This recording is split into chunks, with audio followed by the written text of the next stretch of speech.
Okay, ladies and gentlemen, we are back after a slight hiatus.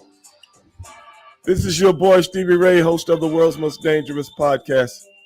Wait a minute. I got a message here saying we're having problems streaming to Facebook. This may be an issue on Facebook end. Is it possible the stream was ended and deleted on Facebook?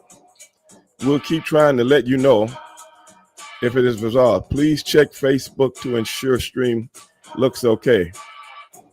If this continues for a while, try creating a new live stream or just remove the destination from the stream, then re-add. Okay, that's what I'm going to do, guys.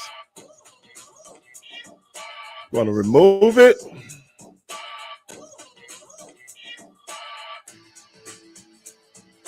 Then I'm going to add it.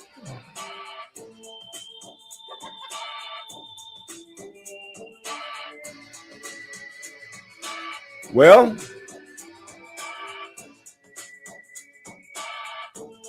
Louis said he always in Facebook jail. What's up, guys? Long time no see. Well, a couple of weeks anyway. But, man, I sent an invitation out to the great Sonny Ono. What's up, Chad? What's up, Cron? KB? Matthew? I sent an invitation to Sonny Ono. Because Sonny Ono a few weeks ago was on my man's Avi show, who's waiting in the green room. And baby, we got to talk about it. This has been going through my mind for quite some time. And brother, I can't get him out of my head, bro. Something's got to give. I'm sorry. Something's got to give. So I want him to come on and talk about it. The great Sonny Ono. Hopefully he does. If he doesn't, it is what it is. But I got to get him out here, bro. We got to get him out here. Y'all know how we do it. But man, what's up, Rick? Wait a minute, man. Let me see if I can pull Rick in here. Y'all know how my thing has been tripping, man. Trying to pull Rick in. My thing been tripping, Rick. Great Rick Guerin, good friend of mine. There he is. What's up, Rick? What's up, man? What's going on with you, dog? Just got on, man. Saw you were on. How you doing? Oh, man, long time no see, man. I'm doing all right, man. I'm doing all right. What about yourself? Oh, man, just hanging in there. Oh, brother, you still selling jewelry? A little bit here and there. Doing security, doing a lot of different stuff. Oh, okay, brother. It's good to see you, man. Good to see you. Yeah, good to see you, brother. I miss that. I remember those days back at the Unicorn Ballroom, man.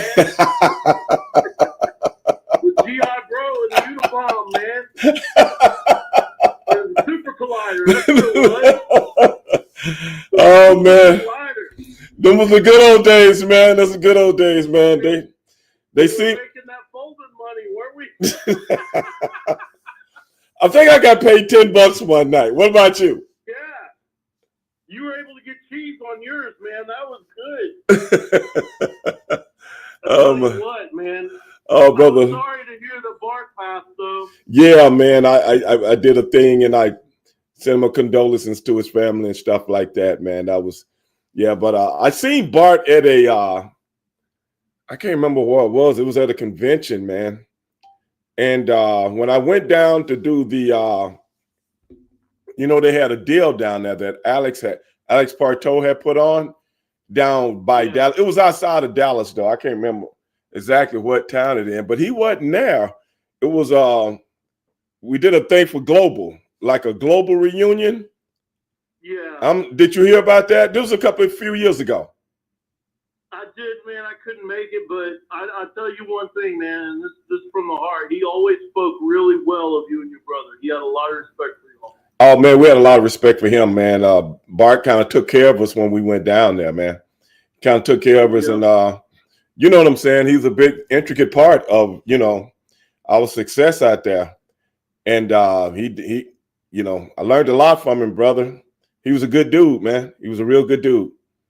He's a real good dude. He definitely, he was like, man, he goes, they both got it, and that tag team will go somewhere, man. Somebody will do something with that. Yeah. Like, yep. That's for sure, man. Yeah, man. That was like I said, man. I still think about some of the matches we had with him and Johnny Mantell, brother. Golly, we brought the house down, man. We brought the house down with them guys, man.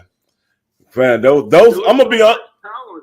Yeah, man. I'm global, man. I'm gonna be honest with you, Rick. I don't know if I've ever said this publicly before, because right now the audience can hear you. They probably can see you on Facebook, but I don't have the Facebook on my screen right now. I have to go over to it, but I got it on my phone. That's where you can see me at right now.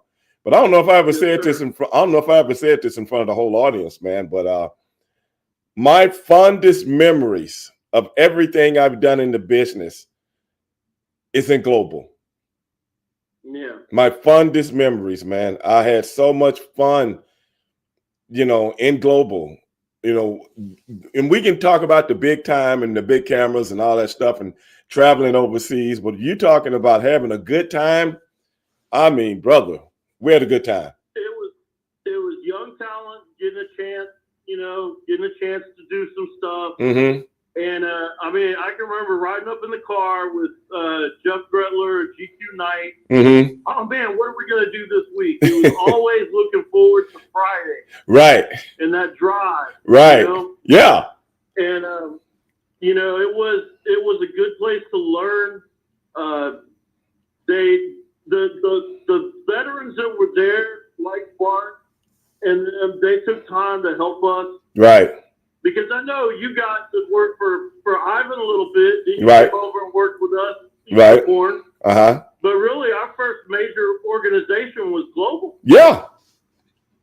The Global was almost like it was that stepping stone for so many people that I was just doing. Like the AAA. Yeah. For the majors. And we need more of that, Rick, I think, in this game today. Maybe we have it, you know what I'm saying? But I'm talking about, maybe we have it, but I'm talking about something that was kind of nationwide, that people seeing these guys before they became other people. You know what I'm saying? It was a whole alumni. It was a whole, man, somebody should do a documentary on Global Wrestling Federation, bro. What do you think about that? I think they should. I mean, like I said, there were so many guys that went through there. It was really one of the last territories, period, besides USA. It was the last. Yeah, man. Yeah. We did little road shows from time to time. I remember Jasper, Texas. Right. Where's the hotel? Conrad, but,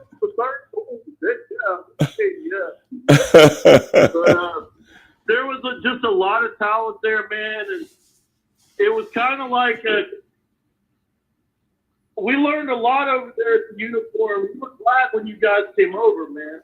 Oh man, we had a lot of fun. We had a lot of fun over there too, man.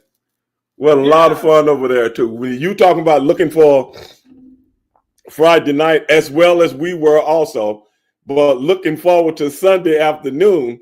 That was fun also, man. Yep. That was fun. It was, and a lot of guys came through there too. Yeah. I remember Tiger worked with us quite a bit over there. Right. And Alex used to work over there a lot. Yeah. And it was great when you and your brother came over, and then when Tony came over. Bubba Monroe. Yeah. Before Bubba's passed on. But, yeah. Sputnik. Yeah. Sputnik Monroe. He was one in a million, brother. I never knew how much of a part he played in the civil rights movement, though. Oh, man. Sputnik is the real deal, bro. He is the real deal. And I always talk about him when we talk about the civil rights movement. Right. I remember one time somebody was having a cage match, and Sputnik had the key. I don't know if you was there that night. Sputnik had the key, and me and some couple other heels.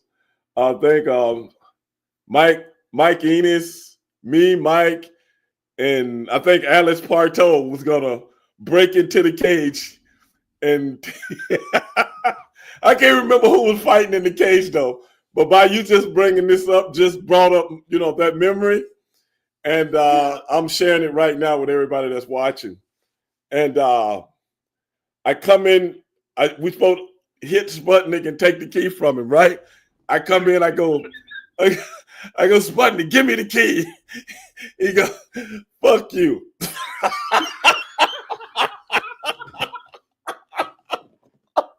I can see it, man. I think it was Tug, and it might have been Tug and I don't know. It was Tug and maybe, I don't know. I know it had to be Tug though. You know what I'm saying? Tug was good for the cage matches and stuff like that. Might have been him and Tiger. He was so funny.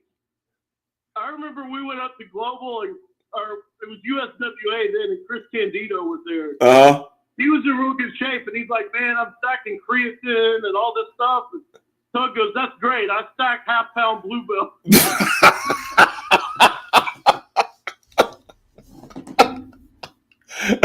Just so many little things. I remember driving up in that van. He had that old van. Yeah.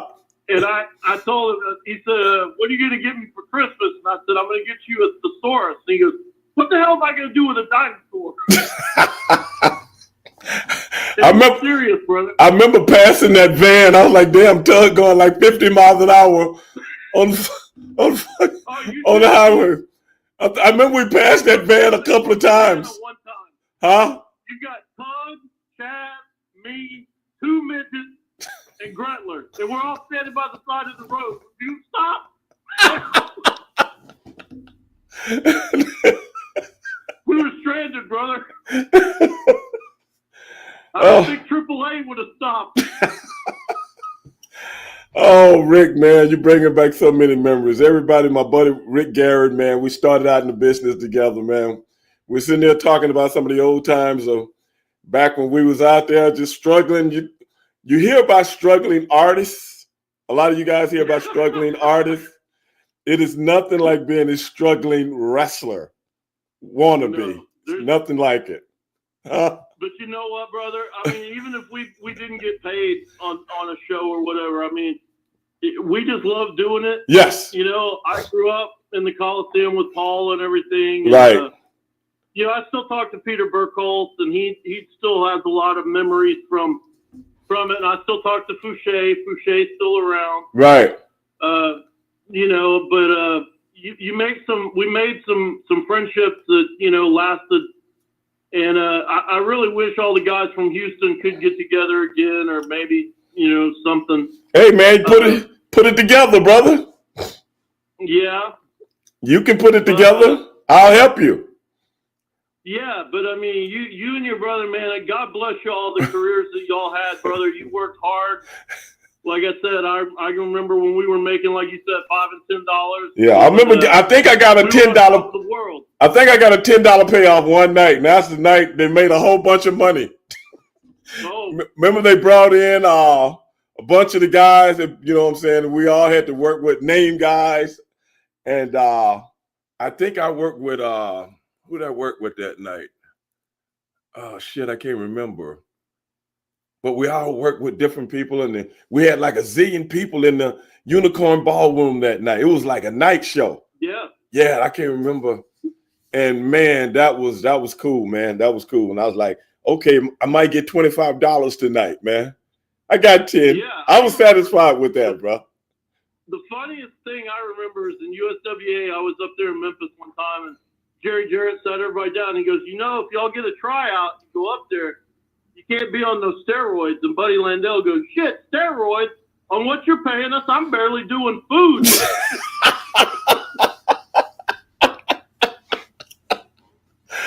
Oh, God. Lean in Memphis in the mid-'90s, even when Right. Cold and everybody was there, it was lean, bro. I hear you, brother. Well, hey, Rick, I gotta get to the show. I got my boy Avi waiting in the groom room, man. But I appreciate you stopping by, man. Don't be a stranger, brother. Don't be a stranger, man. I'm gonna have to get you on the show And we have to really get you on the show one day. You know what I'm saying? Not by coming in on the feed, man. You down for that? Okay, brother. All right, brother. I appreciate it, man. Sir. Thanks, brother. All right. Bye-bye. Oh, guys, that was my boy Rick Guerin.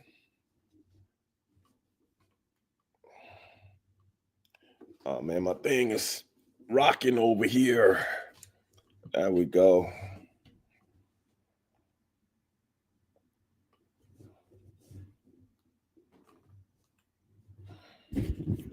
Yeah, I think I'm back now over there. I think, no, this is something else.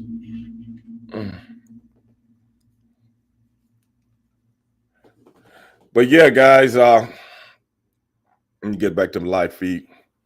There it is. But hey, man. Hey, that's my boy Rick Guerin, man. We started out in the business together, man. Late 80s. You got mail. Early 90s. Oh man, that was my boy. That was Enforcer that just came on. Enforcer, we're gonna do it next week, man. Enforcer and 3 to Hardware will be back next week to let you guys know something. I didn't forget about you, man. I just figured I'd do the show next week because Chris will be available next week. I forgot to get with you and tell you that. Matthew, what the hell are you up to, man? Alvin, Cron. Let me give you guys the call-in number. Let me see if I can remember it. Okay, 832-243-4428. 832-243-4428. If you guys want to call into the show. But hey, man, we looking for Sonny Ono. I don't see him. We are. Avi, are you out there? I'm out here, man, but I'll tell you what, Sonny Ono, he's a hard man to reach these days. Oh, man, Sonny better not show up. Really? Because I'm going to expose him. Ladies and gentlemen, you guys know the Professor Avi Klein. You know, you guys know this man. You guys know he's a great friend of mine. And you guys also know that he has his own network, TKN Network. All you guys go out there and check it out. And every Saturday night, he does a competition. He does a real competition between combatants. It may be an ex-ball player. It may be an actor. It may be a producer. It may be someone from any walk of life as it pertains to media. That is what he does. Even I've been on the show, and I had to go in there and cook a couple of suckers. That's what I did. I went on there and cooked them. You know, took them out in the deep water. See, that's what you do with a sucker. You take him out in deep water. You know what I'm saying? And then drop him off into some funk. That's what we do where I'm from. See, I've already done it before. I've already done it. So Sonny went on there. That's why I wanted Sonny on the show tonight, ladies and gentlemen. Avi, my man, is not like me. He you know, he can tolerate people like Sonny. You know, you guys know that I can't tolerate Sonny's stuff. You guys already know. I'm gonna call him out, but by the fact that Avi, you know, he has sponsors and he has all these people watching, so he's got to be Mr. Buy the Book Bill. You know, I'm not a Buy the Book Bill. I'm not that guy. You know what I'm saying? Because I would have ate Sonny alive, man. I'm telling you right now. But be that as it may, do need what you talking about, man? Appeared AEW Collision. Hello, Matthew. Hello, Cron. Hello, Chad. Wait a minute. Do need. Wait, Avi, check this out, man. Check this out. Do need just asked me, Stevie, any chance you will appear at AEW Collision Saturday, 2/8/25 in Rosenberg? Where is that? Who cares where it is, Avi? Rosenberg, man. No, Rosenberg is right outside of Houston. It's right outside of Houston. Okay, so I might be inquisitive, maybe, yeah. I might be there, Alvin. I might be there. As of, you know, we'll see. Here's the thing. I want everyone to understand right now. Listen, Stevie's a hot commodity behind the scenes and in front of the camera. There's a lot going on behind the scenes. We won't get into it, but we had a great call. We won't get into it. we'll get into it. But we had a great call earlier today, and all I'm going to let you guys know is that to get Stevie to do something right now, man, he's got a lot on his plate, and you could see by that stern expression he's got on his face, which I appreciate because he takes, as does everybody, 2.6 million watching, take the celebrity tournament seriously. Stevie Ray has no problem being in a bracket with a Rick Barry or with a Spencer Haywood. I got a clip showing you pretty soon. We're going to actually show you on this show what Stevie did to leave such a great impact on that very match. But he's got an issue with Sonny Ono now being a second rounder in this tournament. You know, like I said, man, Sonny, I wanted Sonny to come on the show tonight. Right. I don't know if he got the invitation. I wanted him to come on with you, Avi. I was going to surprise him. Okay. You know what I'm saying? I was going to surprise him. I wanted him to come on and try to defend himself. Well, how about this? Speaking of surprises, did it surprise you that in a match with Dan the Beast Severn, Hall of Famer 3 times over, and Matt Riddle, great young star, did it surprise you that Sonny Ono not only advanced to round 2 of this star-studded tournament, but was the top vote getter? You know what? I don't know how he pulled that off. I don't know if Dan Severn in some way, shape, or form went to sleep at the wheel. I don't know if Matt Riddle. And now this is serious talk. This is serious talk. I mean, I don't know because ladies and gentlemen, I don't know what Matt Riddle. You know what I'm saying? Maybe Matt was a little bit too conservative. I really don't know. But I was listening to that show. Yeah. I was listening. I wasn't a judge, ladies and gentlemen. You know, on the TKN network, every now and then I'm a celebrity judge. Every now and then, Avi lets me come on and be a celebrity judge. Very astute, but I wasn't. Guys, the knowledge that this man bestows upon our luminaries is amazing. I appreciate that, brother. But this night, I was just watching. Right. I was just watching from afar, and I got in late that night because I had some things to do. But I caught enough of it. You did? To ask myself.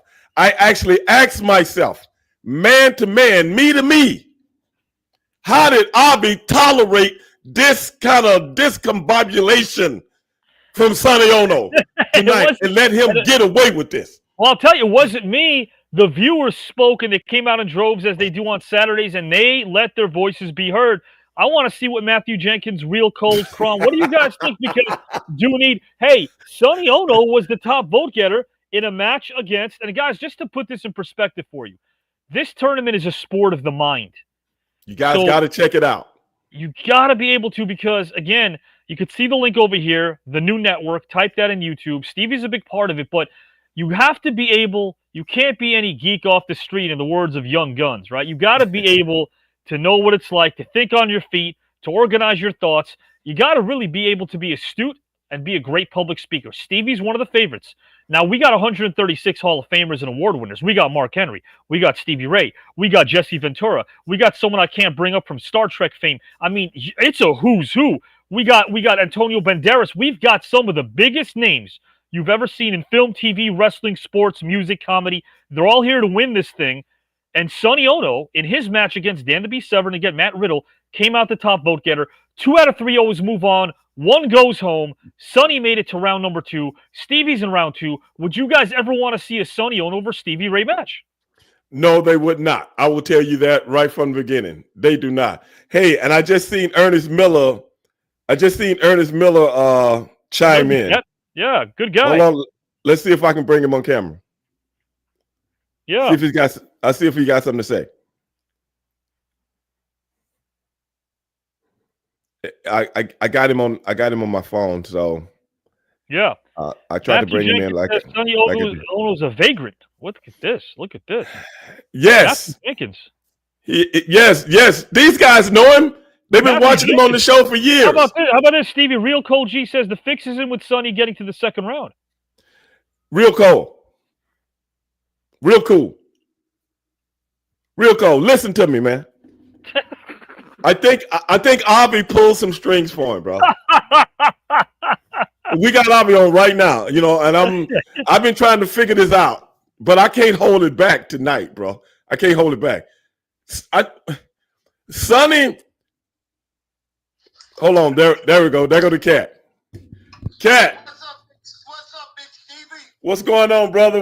We're just sitting here talking about Sonny Ono when he went on Avi's network. and won. What did he do, Big Stevie? He went to the next round, man. Top vote getter. How the hell did he do that? I think Avi felt sorry. This is what I think. And Avi's on the show right now. You can't hear Avi, but he can hear you. Avi's on the show right now. And Avi has a soft heart. Okay? He has a very soft heart for Sonny Ono because he had met him before. And for some reason or another, he has some kind of admiration for Sonny. Hey, man, So the yen has reached a 6-week high, man. That yen is going up. He gave him some like underhand ball questions, not fastball, underhand, like the fifth graders do. Softball. He didn't give him the real hard questions like he gave me, and like he's probably going to do to you. He gave him softball questions, Cat. What do you think about that? Man, listen, Sonny always finding his way to get in on something. It's all about him. And I think our man just fell for Sonny bullcrap. I wouldn't doubt it. I would not doubt it. Sonny, I got home late that night. I had a few things to do, and I came in and caught the show, Cat. And guess what? What? Sonny actually regurgitated the same thing 3 times. As far as I'm concerned, you should be disqualified for that. Oh, look at this comment here from one of your viewers. Sonny Ono is the greatest thing that ever happened to pro wrestling and now Avi's tournament. Wow. Wait a minute. Who said that? Who said that? Joe. Joe said that right here. Joe. Joe Rutastic? Right there? Yeah, Joe Rutastic? He just said, hey, Sonny's the greatest thing that happened to Avi's tournament and pro wrestling. I didn't see that. He lucky got by me before I looked over there because I would erase him. I would erase him. I would bar him from the show for saying, somebody just said, Sonny is the greatest thing. Some dude named Joe. Joe is the greatest thing that pro wrestling ever seen. And he's the greatest thing on Avi's Tiki. Yeah, they got me scrambled right now, bro. I'm gonna block this dude, man. Huh? That might be Sonny. You think it might be Sonny disguised as someone else? Yeah. Okay, yeah, okay. Yeah, Probably is. So, you can't trust that look out, man.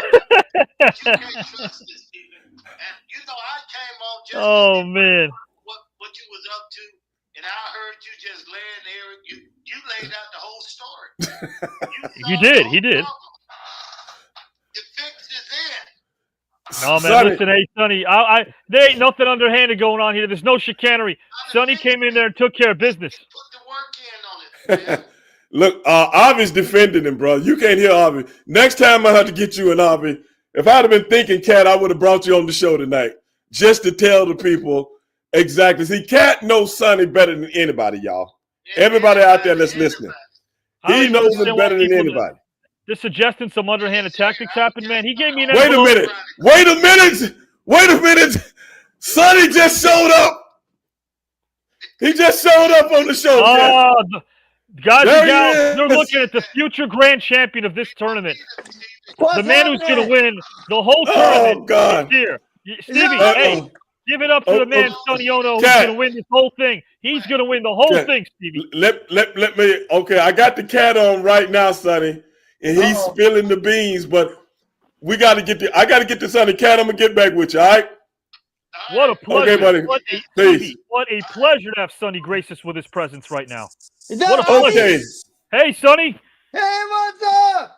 This is great. Sonny, do you believe that Ernest Miller and Stevie Ray seem to think that some chicanery took place as to why you advanced to round number 2? Can you believe this? Man, those people always think there's conspiracy. You know what I mean? Yeah. Wait a minute. I didn't say nothing about no conspiracy. I say Avi gave you the underhand ball questions. That's what I said. I said he gave you the underhand, not the fastball. See, I've seen Avi. I saw Avi give a giant. I no, saw Avi. Stop trying to take up for him, Avi. Just because Avi and I had a little discussion before the show, right? And I told him I was going to hook up with some sweet lady. I don't believe that. That's all it was. Yeah. That doesn't mean anything. It doesn't mean a thing. You think that just because I get an envelope slid into my door, that means there's money inside, Stevie? Right. Come on. I now. just had a birthday, man. He gave me a birthday card. That's all it That's was. right. Yeah. That wasn't a birthday card. No. That it was wasn't. Sonny's stipulations. That's what those were. Those were Sonny's stipulations. That's what those were. I'll tell you what, Sonny, Dan Sever, Matt Riddle, great guys. Sonny was the top vote getter. Didn't just move on to round number 2. Was the top vote getter. Did you hear that? Top vote getter. Did you hear that, Stevie Ray? It happened live. You saw it when it aired. When it aired, we saw the votes coming in, Stevie. You know something? Sonny, I never got a chance to tell you this. I never got a chance to tell you this. All right. But what you didn't know Yes. was old Ray Dog was watching the show at the very end.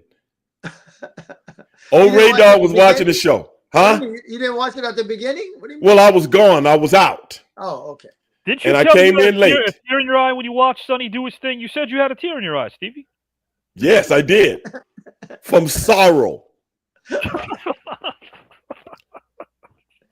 You know, Hey, I'm from sorrow. Sorry, I came in late. You know, I had to go to my class. Hey, look at this PS over here. Can you see this, Sonny? I had to do this. Now that Mr. Trump's in office, so I have to go to my classes, get my, Look at this. Hey, check this out over here. Look in the comment section. I see that PS says Sonny was very entertaining during this match. Who? Let me look up who this. We got Who is he? Who is PS? They're watching Sonny. They're watching him do his thing. Who is PS? This man has never been on my show before. 2.6 mil watching this tournament. They see what Sonny did. They're commenting right now. DJ Solo, you know what it's going on. PS knows what's going on. Chad knows what's going on. They're all commenting. They're showing the love right here for a man who. No, he didn't. Chad said it. Chad says Sonny can't be trusted. What about that one? You didn't read that one out loud. See, he don't know about that. I know. That's a typo. That's a typo. That was a character I played on television. That's right. Come on now. Stevie, the goal of this tournament, we call it a sport of the mind. It's a philosophical conversation. You got to be able to organize your thoughts in real time. And I think right now we can admit this publicly on your very show, which you and Sonny host, called Tokyo Heat. We can tell your viewers that Sonny Ono could teach us a thing or two about more than just a thing or two. No. Nobody has ever doubted Sonny's knowledge of anything. I'm just talking about that night on that show. I saw Sonny regurgitate the same thing 3 different times. I saw him do that. Is that really what you saw? That's what I saw. Okay. I'm like, wait a minute. Didn't he just say this a few minutes ago? Come on. Now he's saying it again.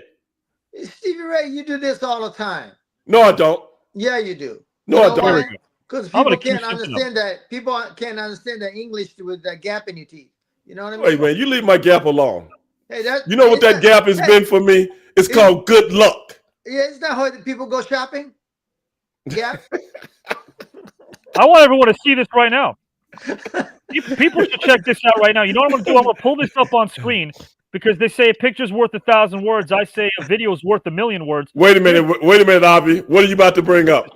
I'm going to tell you right now, we're going to prove to the world how Sonny is the dominant force in this very tournament. Right now, let me pull this up. Wait. But hey, man, I got different stipulations over here when it pertains to Sonny. What are those? What are those stipulations? Those stipulations is I don't want him on here when you pulling up videos. That's what the stipulations are. I'm going to make an exception, Avi. I'm going to make an exception. I appreciate that. Here's what we're going to do. I'm going to share the screen right now. Let me scroll down over here. Okay. Let me get this thing on StreamYard because I'm used to usually, handling my deal on StreamYard here. Trying to see how this works. Video file. Guys, you're going to be seeing Sonny in a second do his thing the way he did live. As soon as I pull this up, Stevie, I'm trying to find out where the tab is. Okay. Just bear with me in real time. The cat was just on there, and we were just giving some edification, some real edification on the real Sonny Ono. That's what we were just doing. Yes. Cat and I got him hooked up on that Jericho cruise. Yeah, he was telling me that. In about 9 days, he'll be on the boat. Right. You better hope that they don't leave him and put Punta Cana or wherever we're going. You better not miss that boat. Now, how many people are going on the boat? A ton, a whole bunch of people. I don't know. You got to remember WCW used to do that Bruce Cruise. I think I never went. I never went on one of them. Why is that? Man, when I go on a cruise, I don't want to be around a lot of people that I work with. When I go on a cruise, I want to be around people like on the Love Boat that you don't know. That's what I want to do. Stevie Ray, you would have been a great segment or great show on a real Love Boat. Yeah, exactly. Yeah. Me and Captain Stubbings. Can you see me and Captain Stubbings sitting at the table together, just chopping it up, man? About old war stories with them long socks that he had on, with them short pants. Yeah, but I don't think they let you kind people under the captain's table. Yo, what the hell are you talking about? I said at the captain's table when I went on a cruise by myself. The hell you talking about? Talked about this. The only time the African American was a feature on any boat when a movie Tora, the cook came out of the galley when everybody else was out.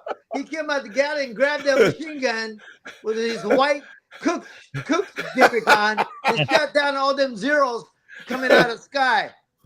Now, in essence, that's why you will never be at the front table, because you've already been known to attack ships as they sit still, let alone going out in the open. I have to bring this up. You're saying he'd never sit at the head of the table, right? He'd never be the captain of the ship. If you pull up the video that I just queued up right now in the back, you will see why Sonny was steering that ship 4 Saturdays ago. That's right. Okay. Let's play this. I'm going to play this right now, right here. Failing. Okay, here we go. I'm sure we lost many times before we became a champion. And I think that's one thing, nothing wrong with not achieving first time. As a matter of fact, I think it's a detriment if you go out there for the first time and you win. I think it sends out the wrong messages. Matt knows. It's having a role model, somebody who they can look up to, not necessarily a martial artist or a UFC champion or pro wrestling champion, but someone that you can look. It could be musical. I think that's one of the most important things that emphasize more. Opportunity, cut down the cost of education. I think that's important. It's just see, I'm trying to help the people, Stevie Ray. See, I'm talking about the people. Absolutely. Did you see that verbal prowess? Did you see the mental gymnastics? Did you see how he organized his thoughts better than Betty Crocker could organize the kitchen? That was a thing of beauty. That's right, Stevie Ray. Stevie, I'll tell you, I've written a million words for the John Goodmans. Now, what was he talking about? That's my job as a screenwriter. I can never put the words together in my advanced vocabulary the way that Sonny organized his.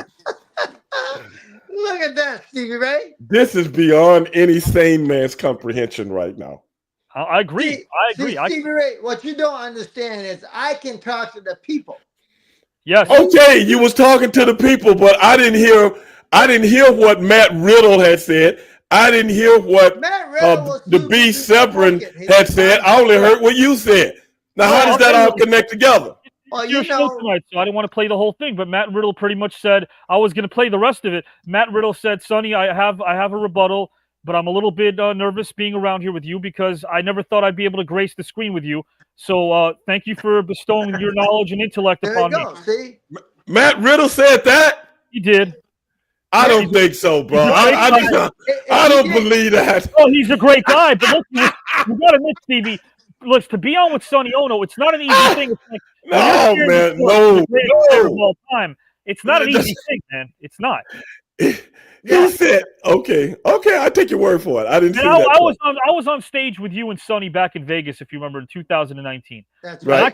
I could tell you that. I remember, Stevie. You may not want to bring this up, but you told me if we can to kind of pepper in some of those Eric Bischoff, Stevie Ray, Avi Klein chants because they were just chanting Sonny the whole time. They were drowning us out. The audience watching us were drowning us out. What can I say? With all due respect, I don't even remember Sonny being on the show. Was he there? Oh, was he there? Was he there? Well, I saw him in the lobby. I don't remember him being on the show. Stevie, your problem is what? So your problem is you always looking up. I understand, but to find the real people, the people's people, is down here with me. It's my level, right here. I Right concur. around Okay. about 5'5" is who you find the real people. Not up Yeah. there where it's 6'6". Now, I what agree. did you say? 5'5"? That's. I'm not talking about with some platform shoes on that you wore back in the 70s. Yes, Now- 75. Runway disco. You and I been there. You were the kid. You were the kid who's outside the door trying to sell popcorn. I remember. Hey, Mister, can you get me in with the little lady? Oh man! Hey, look Yeah. at this! Look at this comment here, Stevie, because you're hosting the show. Chad Dixon typed, "I want to see Stevie versus Sonny in the tournament." You see that? DJ Solo says Stevie wants to eliminate Sonny now from the tournament. Look at the comments again. Yeah, Cole. You know why? You know why, DJ? Because I got plenty of rebuttals. I got plenty. See Dan Severn let him off the hook. Really? You let him off the hook. Yeah, they had a soft spot for Sonny, soft heart. Just like you. You got a soft spot for him. But see, me, nada. No soft hearts. It's gonna be on like a steaming pot. I'm gonna rebut everything he says. But Stevie, you have to understand. You got beat by Godzilla. I know everything about you in Tokyo. You know what I mean? Oh yeah, that's I know what happened to you with Kendo Nagasaki. That's You told me. I can bring some real dirt before before you were superstar Harlem Heat. And Stevie, what about this? What about the focus now that you're in round 2? What about the focus on other luminaries who are in the second round that you might face? The Jesse Venturas who are in this tournament, the Mark Henrys. I'm ready. Right, the Willem Dafoes, all these names. But I'm ready. They saying you're transfixed with Sonny Ono. There you go. No, I'm transfixed on how you manipulated the panel. Well, I'll tell you what. Anytime you're on with Sonny Ono, it's a learning experience, and that's what the objective for me is to sit there and soak in knowledge from geniuses like the man sitting right underneath us right here, Sonny Ono. Thank you so much, Avi. You know what? I don't even know why Sonny's sitting. Why don't we prop him up above us? We should be underneath him right now. Yeah, what is that? Well, that's Stevie Ray's show. He has to do that just to make himself feel a little bit grander. Unreal. You know what I mean? No. Yeah, there we go. Right, a little better. How about that? Yeah, that better? A little better. I won't go into all the stuff. Avi, I'm gonna tell you. Yeah. You and I should just have a discussion discussing Stevie Ray's Japanese endeavor when him and his brother. Yeah, I got a chance to see exactly how the I got a chance to see exactly how the Japanese culture really functions. Tokyo Inn. Yes. You know what they called him before he was the Harlem Heat? What was that? Here's something for you, all the audience out there, Avi. Yeah. Him and his brother was considered Black Bomber. Yeah. Oh, they lied. I remember. They lied. I'm gonna tell you, Avi. Yes. We went to Japan. And then they say it's no word in their lexicon that's black. So they had to call us the Black Bombers. Bombers? Right. We ain't never bombed nobody. The people that bomb people, we looking at him right now. Well, wait a minute. Who Hold on. bombs who? On a Sunday morning. Who bombs who? No, wait a minute. Not me. Hey, I kept telling you. Hey, Avi, I keep telling Stevie Ray. It might have been Sunday to you, but we flew from Japan. It was already Monday when we bombed you. That's a great point. That's a great point by Sonny Ono. That's absolutely true. Yeah. And by the way, Stevie, maybe it's because a lot of the wrestlers, the guys, maybe they don't understand that in Japanese culture, it's rude to eat or drink when you're walking. Did you know that? Yes. Absolutely. Yeah. It's rude to eat when it's time to eat sometimes in Japan. Just saying, man. They stopped me, Avi. They stopped me from getting my morning pancakes. Well, let's tell the story now. Well, I'm telling the story. I'll tell it. In Japan, they give you free breakfast. Okay. But it's, What no free breakfast I'm paying for? What the hell you talking about? Ain't nothing free in Japan. They give you a salad in the morning. So you're supposed to get salad and a little bit of pancake and other stuff okay? But Stevie Ray keep eating all the pancakes. Oh. So the manager came out. Manager came out and did one of these and said, no more pancake. You eat salad. I never heard the word pancake. I don't know what pancakes is in Japanese, but he didn't say that. Well, it ain't flapjack. He made sure I didn't hear it either. I would have picked his little ass up and turned him upside down and all I know shook is every nickel and dime out of his pocket. Steve, you're a respectful guy. You're one of the smartest people I know. And we have to admit this. When we go overseas to visit a country that isn't our own, we have to understand their culture and show them respect. Wouldn't you agree, Stevie? No, No. Yes, no, No. that's why. no, man. Look, first of all, they didn't bring you guys back. Come no, on now. they didn't bring us back together. That's what I mean. They brought my brother back, and then they brought me back later. That's right. Not together. That's you know right. why? Was it? But because we turned into real. You know, see, just like Sonny, Japanese people are very sneaky, man. Oh, And I had to find that out. I had to find that out. You can't. Hey, look, man, I'm trying to explain to Avi what the deal was. You brought it up. Let me explain. Sneaky, Sunday, Torah. You can't use that in conjunction with Japanese. Okay, so you would know. So you had nothing to do with it. You had nothing to do with it. First of all, they attack from behind. Why you at church trying to, I told you it was Monday morning for trying us. to worship. They know that they know people in Hawaii they worship on Sunday mornings. That's the perfect place to attack. Okay, I'm not holding that against them. And then I go to Japan. You call me black right to my face. Avi. What do you mean? Is that right, Avi? You call me black and then act like there's no other word for it? Well, at the end of the day, Stevie, what I think happened was I think they were trying to make sure that you were well respected, and they suggested maybe an alternative, a different name, because maybe you could have had some different branding in Japan. That's all it was. Okay, hold on a second. Well then that could have been a good marketing opportunity. A great marketing. Let's get to the bottom. Let's get to the bottom of that theory. Yeah. Okay. Yeah. Sonny. Yes. Do you speak fluent Japanese? Hi, 日本語喋れますよ。 What the hell is that? Shit. Oh, we could learn. We could learn, Stevie. We could learn. Okay. Well then, me and my brother's tag team name was the Ebony Experience. How do you say that in Japanese? There's no such word as ebony. See, he's still telling that lie. No such word. He's still telling that lie 30 years later. He's still telling that lie 35 years later. Ebony Experience sounds like something out of Japanese porn or something. You know what I mean? See, they were doing you a favor. They were doing you a favor. They didn't want to tell Wait you a minute. Stevie, right? So it is no word in the Japanese language that can describe ebony. No. What is that? A shade of black? What is it? I'm not sure what it is. You tell me. If you were talking in that context, what would the word be? So, like I said, it sounds like you get out the bathhouse. Okay, what how do you say black experience? Or African experience? What about that? 黒人のやり方. Okay, then why didn't they say that? That's the way with the they were trying to show all the Japanese cousins and friends of yours, the black guys are here. That's what they were trying to do. No, hold on, I gotta They didn't come and tell me a lie. What they were trying to say is the black guy dropped the big bomb. The black bomber.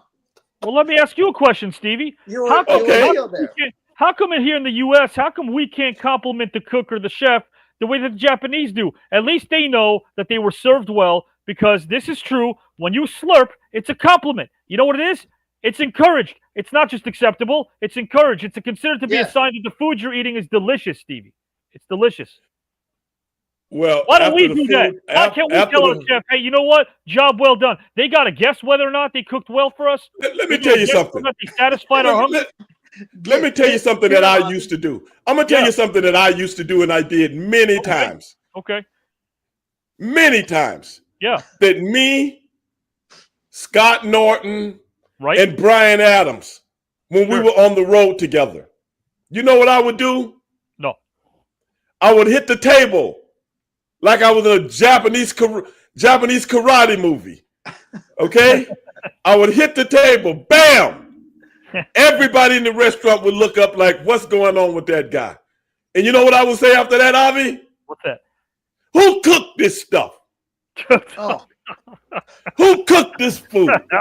Oh, no. Here comes the manager. Oh, yeah. I'm going to tell you my appreciation. my appreciation. Oh, Okay? no. So No, get me the manager. That's not I the mean, get appropriate me. way. That's not the appropriate way, though, Steve. The waiter would come over. Yeah, it is my way. Since I'm See, a that's black the problem. bummer. Stevie was trying to get that's how he used to get free food. Here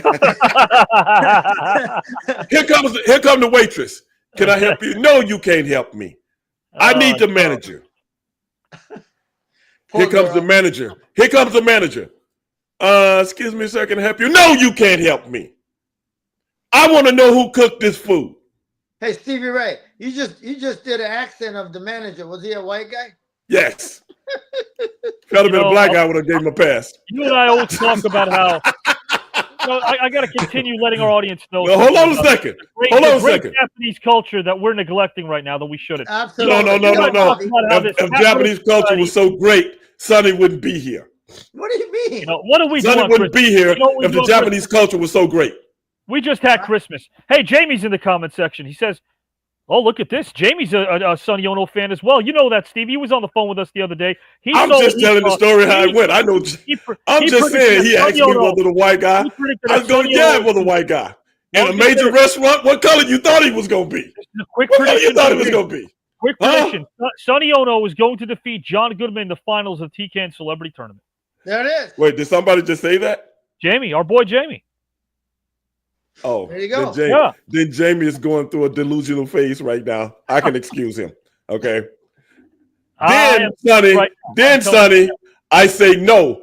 Get me the guy that cooked this food. Okay. I want the cook from the back with his hat on and his apron. Get him out here right now. Oh man. And the whole restaurant is watching. Okay. They finally go get the guy because the manager's like, I don't want the heat on me. They bring the guy out. Me, Scott Norton, and Brian Adams. Okay? Yeah. But he's a scary bunch. He's scared to death. Oh, he comes out. I say, hey, brother, did you cook this food? And he goes, yes. And you know what I tell him? What do you tell him? Sonny, I would tell him, brother, this is the best food I've had all month. You had to intimidate him for 20 minutes before you said that? Man, you jammed up. Wow. And then on top of that, I would give him and his family tickets to the show that night. Which they were papering anyway. So I don't need Avi. I don't need you. I don't need any of these other people telling no Ray Dog that he doesn't compliment the people like they do in Japan. Yes, I've done it many times. If he would come see you wrestle in Japan, who would he come see? What were you advertised as? Black Bomber. The Black Bomber. I don't know what name they gave me. Okay. I don't know what name they gave me. Then they try to hurt me, Avi. What about that? You want to defend that too? Oh, they were trying to hurt you. In the ring. You want to, you want to defend that too? About no, but you ate them up. They tried to pull a Pearl Harbor on your boy. Oh, yeah. No. Try to pull a Pearl Harbor on your boy. What about that? Well, you defend that too, Avi? No, I think you ate them up. You ate them up afterwards. We have to get some receipt for Nagasaki and Hiroshima. You know what I mean? Look, brother, I ain't had nothing to do with that. Well, you Black Bomber. What do you think you were representing? You know, you need to go talk with not me, because you know how many times, Sonny. This is true right now. I'm dead serious. Do you know how many times? No. You laughing? This is the honest to God truth. Okay.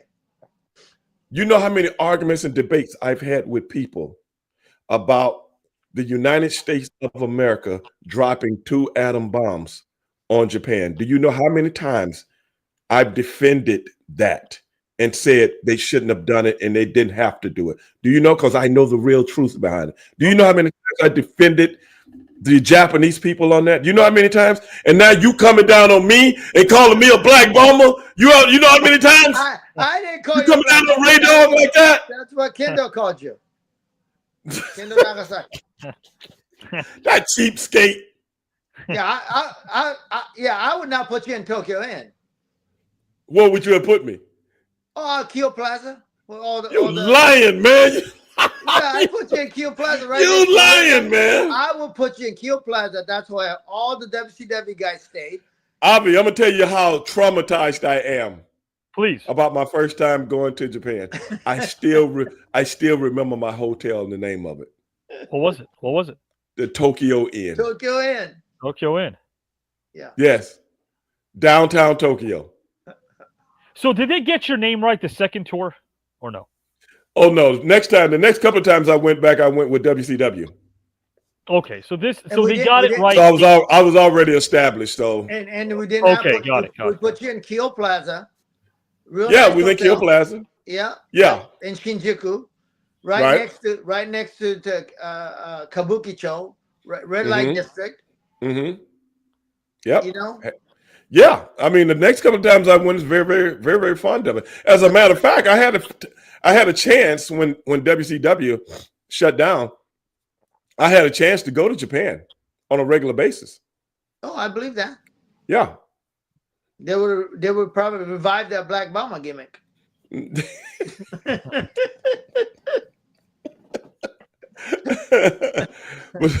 but the thing was, the tours were so frequent. Right. Yeah. The tours were so frequent, so I decided to go to Australia and Europe instead. But no, then again, I got to thinking about how those people treated me the first time. So maybe I was like, I don't know if I want to go through that again. And Sonny Ono running around too. So No. I don't know. See, I don't know. Well, the mistake you made was you didn't go there with me. If you would have went with me, I told you last time we talked, Steve and I talk off camera all the time, and I said, hey, Sure. I'll take you over there in Shinjuku, what we're just talking about. There's actually a hotel, was a Godzilla, big Godzilla on top of the hotel. And I told you, Stevie Ray, it's a Godzilla hotel. You can actually go in and they have all the models from 60. What was the first one? 1961? Gotta speak to you. You're a Godzilla guy.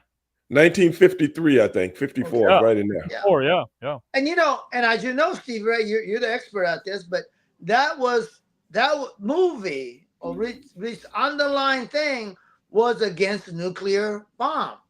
That's what he represented. Yes. Yeah, the Godzilla was creation from nuclear fallouts. Right. The aftermath of that, absolutely. In essence, what I think they were saying is, because of what you did, this is what we're going to do to you. Yeah. I think that was the underlying script. Oh, then Avi, I go to I go out downtown Tokyo looking for a mall. Right. I want to buy my daughter a Godzilla doll to bring it back and match her Godzilla doll that I bought for her here. Okay. That story, yeah. Mm-hmm. Yeah. I'm gonna show you how they do a brother over there. I'm gonna show you how they do a brother. I don't speak Japanese. Then the people act like, I try to talk to somebody, they don't know what I'm talking about, this, that, and the other. I finally find a mall. Well, a mall, Japan is just, a lot of people in a small place. So they don't have malls like we have. The mall is like one building with different floors with all the different stuff on it, Sure. So some kind of way, I finagled my way over there. I guess they pronounce Godzilla different than we pronounce it here in the United States. Yes. It's not a whole word with 3 syllables. Gojira. Right. Gojira. Just like Sonny just said. Yeah. So when I was saying Godzilla, they looking at me like in the Jackie Chan movie when he got off the plane with when Jackie Chan got off the plane in the first rush hour, the guys looking at me like they're talking to Chris Tucker. You know what I'm saying? Like, now my question, you can ask a question. Can I interject for a second? Go ahead. Okay, so you're saying they didn't understand your pronunciation of Godzilla. No. My question is this. You go about 6'13". You're a really big guy. You're a tall guy. You're a strong guy. And when you're having a bad day, hey, man, if you wear it on your face, is it the expression on your face more so than how you pronounce Godzilla that scared them away? I don't know. I wasn't looking at myself, bro. I don't know what I was looking like at that time. Because you just told us the story. You just told us the story about how you, Brian Adams, and Scott Norton scared the living you-know-what out of some guy, and then only to tell us that meal was the greatest meal you had since sliced bread. And now, in all actuality, we did this in about 7, 8, 9, 10 towns. we would do it all the time. Yeah, I can see what I'm saying? We would do it all the time. You take great pride in intimidating the Japanese folks. Well, I did it one time, and you know how wrestlers are. They want you to keep doing it. You know what I'm saying? You know how the wrestling game is. You're bored. So anyway, Avi, finally somebody knew what I was talking about. You know what I'm saying? Okay. Yep. Finally. And they told me to go on the 8th floor or whatever. Sure. I go to the 8th floor. I get off the elevator. Nothing, everything on this floor is Godzilla. Everything. Wall to wall. You can find Godzilla in furniture. Sure. Pictures. Toothpaste. Bedspreads. No. Whatever. Merch across the board. I mean, it was like I was Godzilla. like Alice in Wonderland. You know what I'm saying? When you come out and say, wow, look at this, you know what? It was overwhelming. It was overwhelming. It was, man. I've never seen nothing like that since or before. But anyway, Yeah. I start talking to somebody in the area, and I tell them I'm looking for. I kind of shopped around for a little bit, and I finally found what I wanted. And they brought somebody over that kind of spoke a little English enough for us to get past this. And I bought my daughter this remote control Godzilla doll. Remote control. Yeah. Cool. Now, this had to be in 1997, something like that. So it was a while back. Yeah. And then they tell me how much it is. It didn't sound, I'm like, how much is this, in English? And how much is this in American currency? And I can't remember what they said, but it sounded like maybe like $80, which I thought was too much, but oh, well, what the hell, man? What is $80? I'm in the big time now. Right. So I purchase it and I take it back. And some of the boys at the hotel saw it, so on and so forth. And then I asked one of the Japanese guys, hey, we're talking about it. And I give him the receipt. I had the receipt with me. I give one of the Japanese guys the receipt. He looked at it and he started calculating in his head. He said, I think it's $370. I just got took. You see what I'm talking about? What kind of commission did this chick get on your boy, Sonny? See, the mistake you made, clearly Avi will tell you, anytime you go to a foreign country, you have to prepare yourself. You should know that's right. what 100 yen is. Yeah. 150 yen. Right now, I can tell you right now. You should know. How much is 150 yen to equal 100 yen is like 64. Am I mistaken? No, 100 yen is right now. It's about 70 cents. 70 cents, 65 cents. Yeah. Something like that. See, you should be aware of this. Firstly, I hadn't planned on buying it. That's first and foremost. I wasn't planning on buying it. And we had a day off, and I just wanted to get out the hotel. I just wanted to do something. I think she gave you a good deal because $80 US is like $12,500 yen. she was helping you out. I'm like, man, I got took. And do you know, to this day, my daughter still owns that Godzilla. That's pretty cool, yeah. See? Now she still owns it to this day. Think about the quality of toy the Japanese made. I didn't say it was working. I didn't say it was working. I say she still had it. Remember, guys, do you remember when the dime stores that we had here? Right. All the toys were made in Japan, remember? And that was a joke back then. This is almost before you guys' time, but that was a joke. All the junky toys were all made in Japan. I remember that. Right. Japan was kind of like below grade stuff. Yeah, it was made in Japan before it started getting made in China. I mean, like when Japan toy makers, they're known for these intricate designs, the precise construction. Matthew, you're 100% right. I mean, the quality of the materials they use for manufacturing way superior than the U.S. Way superior. That so it became like known as below grade cheap toys. To now, we all consider made in Japan means something. It does. Sony, Toyota, we don't break. I mean, when you see made in Japan, you think of excellence. You do, honestly. Yeah, I don't. Top quality. Well, because I you're don't. comparing to, what are you comparing to? Made in Africa? What are we talking This, here? I think you look at made in Japan stuff. What you see Right. is a replica of something they've ripped off. No. No. Yes, it is. No. Yes, you don't it understand. is. No, I'm They go everywhere else, learn how to make stuff, and then come back and act No, like no, we no, no. thought You don't of it. understand. You don't understand. We make it better. Better. We may not come up with the concept. Well, I'll then give you that. Well, I'll give okay, you that's that. what I'm saying. What? Hey, that's fine. But we make it better, Yes. cheaper, Yes. smaller, Yes. and more efficient. That's Yes. the difference. We'll Yes. take your idea and we'll make it better, cheaper, more efficient. Stevie, it's true. And We give okay. up. We give up on David, stuff, and they reduce the inefficiencies and waste that we gave up on, and their craftspeople make them better. That's absolutely right. They used to. That used to be true, but it's not anymore. It's across the board. It's across the board. That used to be true, but it's not anymore. You just went on a Sorry. 5 minutes. No, and that was a beautiful story. You just told us for 10 minutes how you bought the greatest Godzilla toy in the world that still operates. That toy fell apart within 6 months. So why is it sitting there? The tail fell off the back, and the lights on the top of all of it stopped working within 6 months. Okay. So why is it still sitting where it was 27 years ago, Steve? Well, it's sitting there because it's a memento. What is it? Memento of your stupidity? Is that what we're talking about here? No, I'm saying it's a memento. That's what it is. That's all. What is your favorite Godzilla? Let me guess. Hold on. I'm going to guess your favorite Godzilla villain. I'm going to be off. Everyone Okay. would say Mothra, but I'm not going to go Mothra. When I was a kid, Mothra. Okay, but I think it's somebody else. I'm Oh, gonna yeah, give you one today. more. Who? If I have to say who your favorite Godzilla villain is, I'm going to go ahead and say, Sonny, do you have a guess?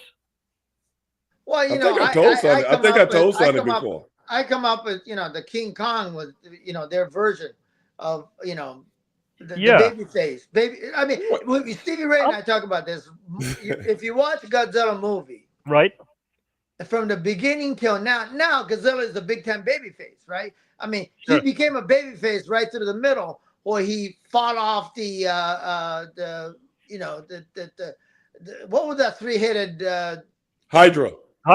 Yeah. So, 'cause that he was not a king of kaijus. Right. Kaijus, right? So he came from a space trying to take over, Sure. all the kaijus, and Godzilla fought him off. You know what I mean? Then he now today, Sonny, they're a tag team. Yeah, I know it. Yeah, they're attacking.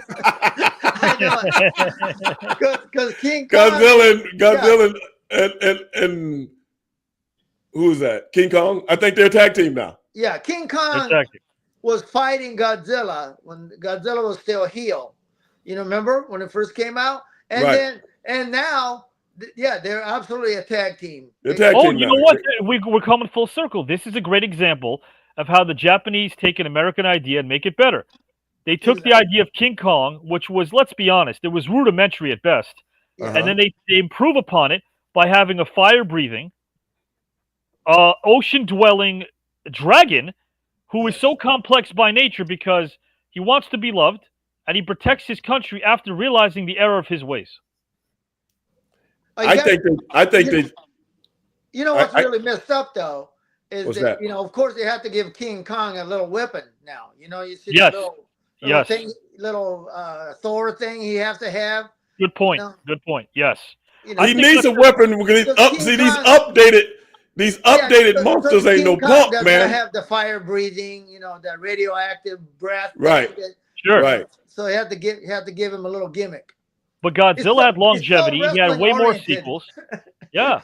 Look, So much if you really more. look at it, it's so wrestling. It's so just like, I can see this story happening in wrestling, and he does all the time. You see, the thing about Godzilla, Okay. and like you said, he turned babyface, but because hey, you couldn't keep him. How many times can you stomp Tokyo in the ground? How many times? I mean, they build the buildings back. Well, if we're talking about the country, not just Tokyo, in our case, twice, and it was genocide. Let's be honest here. It was an absolute genocide. It was a war crime. What we did was a war crime. Not to, I know we're having fun. I'm just saying you got serious earlier. I'll get serious now. You know, leaving my history teaching career was a blessing because you're trying to talk to administration about the real history. They don't want to know. They don't want to learn. They want to celebrate. No, they can't teach it. They want to celebrate patriotism and accept the fact that sailors were kissing each other after World War II, despite the fact that we bombed innocent people that had nothing to do with any war propaganda. Nothing to do with it. Nothing to do with it. And you notice nobody can ever say that. But you know who said it, Sonny, on many occasions? Me. What is that? Me. Yes, that's true. Yeah, that's true. That's true. Yeah. Well, you and I, Stevie Ray, you and I talked about this. And next time when we go, I've been trying to encourage you to go to Avi. You welcome to come along. We have this celebrity event down in Cody, Wyoming, where Eric Bischoff lives, and they have this celebrity golf thing, and a lot of sports personality, retired guys, NFL, NBA, and they all come out. Next year they're talking about doing a professional wrestling event. It's a fundraiser thing. What they're doing it in what, like October, September? Whatever, do that June? Yeah, right around there. You know, Ernest went with us last time. Ernest and I have been there, you know, a couple times. And what's really fun about it is Eric lives there, and we went to this Heart Mountain, which was the largest, right outside of Cody, Wyoming, largest American Japanese concentration camp for World War II. And they have amazing museum there. And Eric didn't know anything about it. Eric knew about it was there, but they have very nice museum. Wow. And the story, what they did to Americans. Sure. These were Japanese descent Americans. They told them, hey, you get one bag and clothes on your back, and you have to sell everything you have. You know, and all the mostly from California, West Coast. And you know who benefit from all that? That area. That when Japanese had to sell out their stuff, you know, that was the executive order, by the way. Executive Order 9066 by Franklin Delano Roosevelt. Yeah. And you said it was a concentration camp? Well, it's the internment camp. I'm just going to say an internment camp and a concentration camp is a little different. Well, only way you can leave, Stevie Ray, only way you could leave outside of the camp was join the army and go fight the Germans. That's it. That was the only way you could leave. That was the only way you can get out. Right. Yeah. And Japanese American, despite this happening to them, they wanted to go fight, not because they wanted to, you know, of course they wanted to get out of the internment camp. But they were one of the most decorated company. Almost all Japanese Americans. And doing World War II on, I believe it's called the Western Front. Western Front, yeah. And you know, you got to give to those Japanese Americans. You have to, because they were decorated in the Army, Merchant Marine, MIS, which was the Military Intelligence Service, without question. Yeah. I mean, think about it. Like over 40,000 Japanese Americans fought. 40,000. Yeah. You told me you can only have one bag, and the clothes on your back. Insane. Despite knowing what was happening to them and their family members, there they were being very patriotic. Right, and they were absolutely. You know, I want our viewers to look up the 100th Battalion, because they were the most decorated unit in U.S. military history. Wow. And they were comprised of only Japanese Americans. Yeah. There you go, Stevie. What you got to say about that, brother? Brother, you think I didn't know? You think I didn't know that? No, I'm not saying that. I'm just saying, what do you got to think about that? You think I didn't know that? You're lucky I wasn't Japanese. It would have been a rebellion. It would have. Joking aside, what do you agree? I always tell Stevie that I call him the scholar, because you don't have to have a plaque on the wall or a degree on the wall to educate people the way he does. No, without a doubt. I agree with you, Avi, 100%. One of the most well-read person. I appreciate that, Sonny. But I'm gonna tell you right now, we had a 2.5-hour conversation in that bar for StarCast. You know, that low key hotel that some of the guys wanted to hang out in. I remember walking in with Joe Laurinaitis, talking to him about all things history, and then you and I sat down with Sonny, and we chopped it up about global and U.S. history for like a good 2 hours. I mean, absolutely. Yeah. See, I would have been like Nat Turner in that sucker, baby. You dig?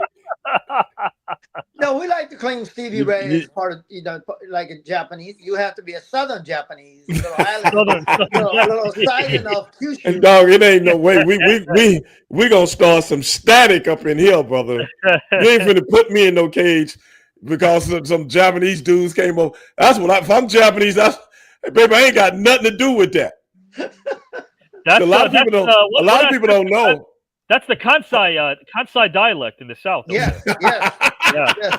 A little bit of Osaka. So in there. see, so see, a lot of people don't. A lot of people they never talk about that they also had internment camps for other races of people, also, Yes. but very few.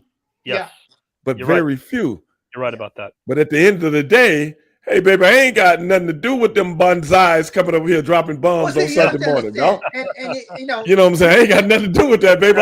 I'm sitting here just minding No, my but own man, business. I you gotta have say to the also understand it's much easier to segregate Asian Japanese in this case Uh-huh. than Germans and Polish and whatever Italian. Yeah, because a lot of those people are integrated within the government. Right. And so it's very much difficult. Okay, let me ask you this, Sonny. Yeah. And you too, Avi. Yeah. When 9/11 happened, Right. why didn't they put every day people were having this discussions that we got attacked by Muslim radicals. Sure. Islamic Muslim radicals. Then why didn't they take those people and put them in internment camps? Because they learned their lessons and doing it to Japanese and German. Now, it's just something good comes out of everything. Yeah. Well, yeah. Well, I mean, if you think See- about it, you see what I'm saying? the way we looked at critical race theory in 2001 was way different than the lens that we viewed them on back in 1941. Exactly. Way different. Exactly. Well, our perspective. But what I'm changed. saying is the narrative was not the people, but what they believed in. Yeah. Sure. See, they didn't fool me. See, Sonny, I don't go with that like you probably would have. You probably would have been saying, yeah, put him in jail. And I would say, Sonny, wait a minute, dog. I would have said, Sonny, wait a minute, man. Wait. Don't you remember how they did to people back in 1940? What are you doing? Right, That's what I would have told you. Hey, so, we're kind of the same subject, but did you see the executive order your new president just signed Yeah. about the natural born American? Yes, Yep. I did. I have a Polish son-in-law. Right. Right. His father is Polish. Mm-hmm. Mother was Polish, Mm-hmm. and he was born here. I understand it's not retroactive, but Right. and in this new executive order, he would not be an American citizen because he was born here. Yeah. But both parents are from Poland. Right. Sure.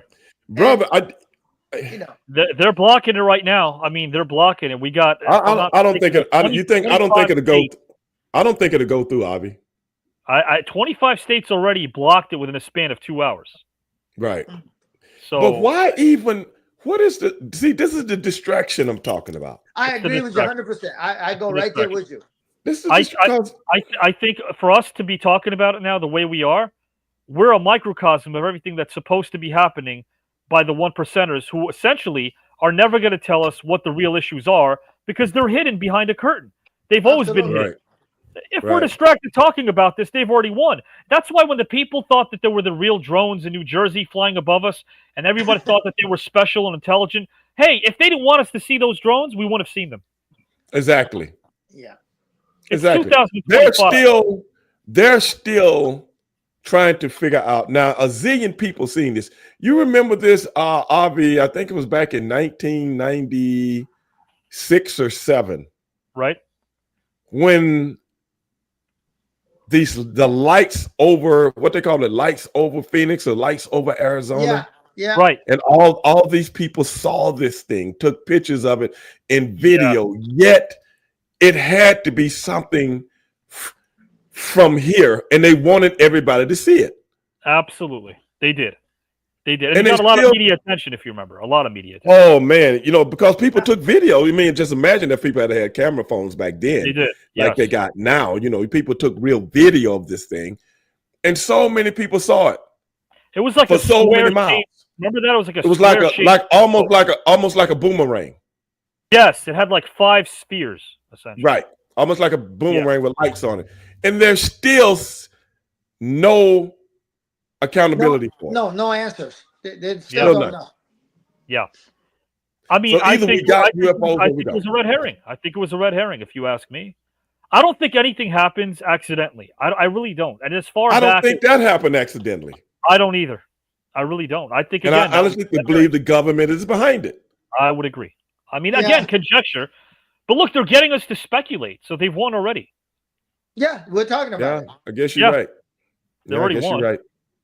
Right. And guys, speaking of winning, I want to show you this, guys, because this past Saturday night, the man who showed everybody on screen what it's like to be astute, knowledgeable, intelligent, and passionate is this man to our left, Stevie Ray.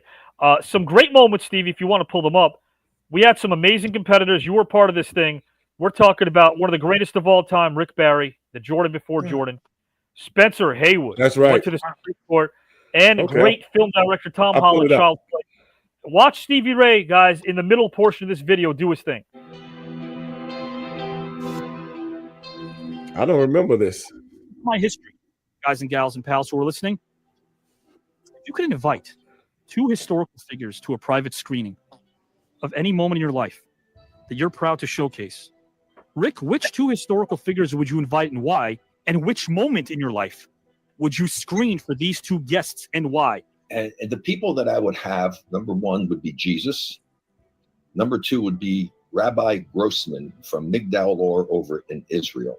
Wow. To explain who Rabbi Grossman is, he is probably a male version of Mother Teresa. I'm on the board of the charity over there, and what this man has done to save the lives of so many children from around the world, Jewish children, and bring them over to Migdal Or, and to take them as infants, and to have foster homes for them, and then get them into schools, and then they go on and graduate, and they go on and they, of course, serve in the military there. When you see him, you know there's just something incredibly special about this man. And the way that these kids gravitate, it was almost like the Pied Piper. If he were playing his flute going down the street, they would all follow him and go off the cliff. The most important thing in life is your family. And so if you can see things happen for your children that are really dramatic and really special, you're blessed. A young man that I brought into this world to have that experience, to win that, to help win that national championship and be a part of something so incredibly special. I'll never forget that. And the second one is for my other son, Brent, and he's number 3 son. For Brent to be able to be there when all that he went through, had a chance to be on the San Antonio Spurs and win the ultimate accomplishment in professional sports, was to win the world championship, and he won that with the San Antonio Spurs. And then the third thing is my youngest son, Canyon, number 5. He worked hard, overcome injuries, overcame a lot of things, and helped the United States to qualify for this past Olympics in Paris. Forget in my life, all the things that I have accomplished and stuff were great. I certainly have fond memories for those. And to be able to have Jesus and to have Rabbi Grossman there to see, especially in Jesus' part, to give me the life that I had, to be able to have moments like that because of him, what was able to happen to me with my children as much as he loves children. I would invite Nelson Mandela because he stayed in prison for 27 years, and to come out with no anger, no hate, and against the people who persecuted him, and to bring South Africa together as president of South Africa. It was just an awesome thing to know this man, to meet this man, and to just see how his heart was so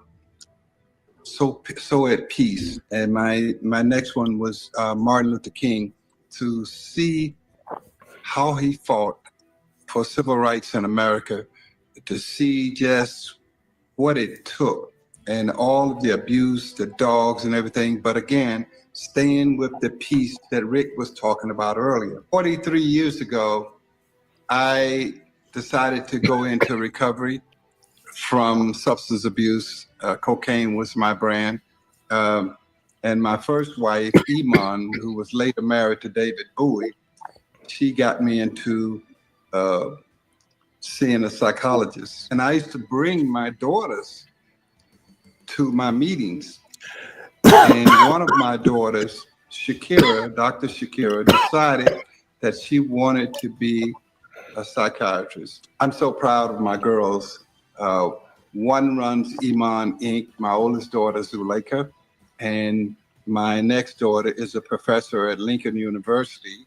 I feel so blessed. I feel so blessed because I'm on here on this call with Tom Holland and with Rick Barry. Rick Barry has taught me so much. There are so many stories that probably should get told, maybe in a very, very entertaining fashion by some of the studio systems like the ones I work for.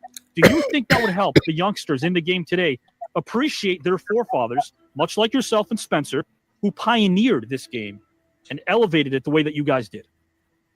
Doesn't seem like it would, because they don't seem to appreciate it. Not very many of them do. They've been spoiled since they were young people, and it's just gotten a little bit out of hand.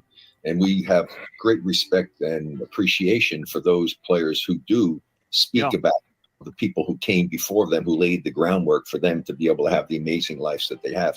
And I've always thought it would be fascinating if I could get together into the sitting room with African staff. Robert Bloch, who wrote the original Psycho novel, and Joe Stefano, who wrote the screenplay to the Psycho, and show them Psycho 2 and see if I could see what they thought of it, end up the Psycho series that it spawned. If you were to invite the two people that you admire most, who were those two people? John Ford and Alfred Hitchcock, the two greatest American directors. I want to bring in Mr. Stevie Ray and see who he votes for and why for this first topic. You got to pick one, though, Stevie. We just going to get down to one. I would have to say Rick, because I can relate to how he feels and what he says about his kids, man. If he could instill one piece of advice in a newborn's baby's mind, what advice would he give and why? Tom, the floor is yours. If you can find something that you're passionate about, it will give you a life. A lifetime, a life of a way to a lifetime. That's a wonderful gift. You can tell every young person to find it, to it. To my grandson, who was just born 2 weeks ago, almost 3 weeks now, I would give him advice that, get a firm education, because his mother's a doctor, and so he would have to have that education. But also, I would put a basketball in his hand and say, hey, man, work at this. You will be able to get an education. You will be able to perhaps go into the NBA. But the one thing would be take pride in everything that you do and always give your best effort. Now, along with that, you can't be afraid to fail. Talented people learn by the mistakes that they make, but whether it's in the classroom, on the basketball court, the wrestling arena, wherever you happen to be, everything that you do in life, you must give your best effort. You'll be a happier person for it. And if you're not afraid to fail, you'll become a better person. This is why, Rick, Tom, Ari, that I love coming on this show with you, because it's always history, like the history that Rick is talking about, the history that Tom is talking about. You get so much out of this. And this is, I am like a student. I'm just sitting there listening and learning. My gosh. A hell of a night, guys. That's some good stuff. That was a hell of a show. Now next week, what we're going to do, ladies and gentlemen, and I'm going to propose this right now. Sure. Avi, what I would like for you to do is bring some clips. Okay. Of the Sonny Ono episode. Okay? Absolutely, yeah. I would like for you to bring some clips My pleasure. of the Sonny Ono episode, and we are going to let our audience listen and let them make their own choice of what I've been trying to explain to them about Sonny Ono like to do. all night. Just don't give it all away. Just Right. make sure you have a link to how people can watch the whole episode. You know what I mean? Yeah. So give them enough. Bring No. I don't think. No. For Stevie, though, Sonny, I have a question for Stevie, because I'll gladly gather all the clips for you. But how long a show do we have? Because there were at least 4.5 hours worth of amazing moments that Sonny provided. At least 4.5 hours. And, I'm just saying. I'm saying. And Stevie Ray, Hours.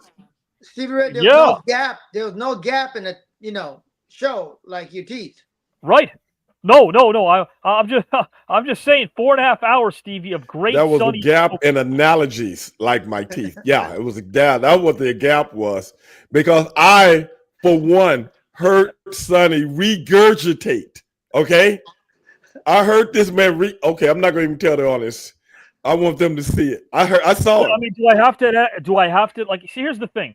We're both busy guys. I'm going to air the clips, but if I have to go edit the portions of the clips that happened that night when Dan Severn was crying and Matt Riddle was breaking down because Sonny Odom was so inspirational, it's going to take a while to edit that stuff out, Stevie.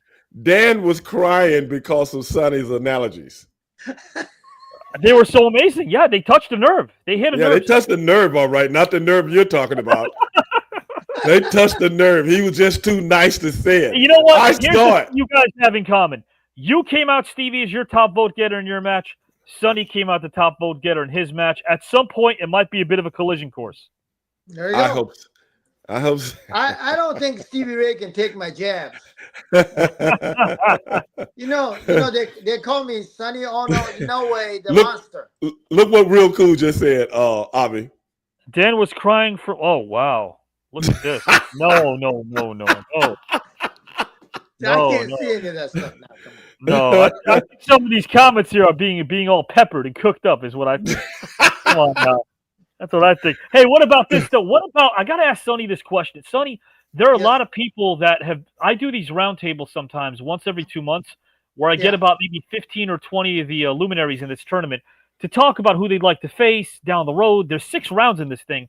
And every time Stevie Ray's names get mentioned, which shows how qualified he is, there is one guy that wants Stevie Ray, and that's Rick Mahorn, NBA legend, former Detroit Piston bad boy, has been calling out Stevie Ray every chance he gets. Yeah, you got to remember, Stevie Ray, you need to be careful. That man will tower over you. No, I hear you. I mean, Rick. Hey, wait a minute. Stop, Avi. Did you just hear what this dude just, what? What did he say? You kidding me? He would tower over you.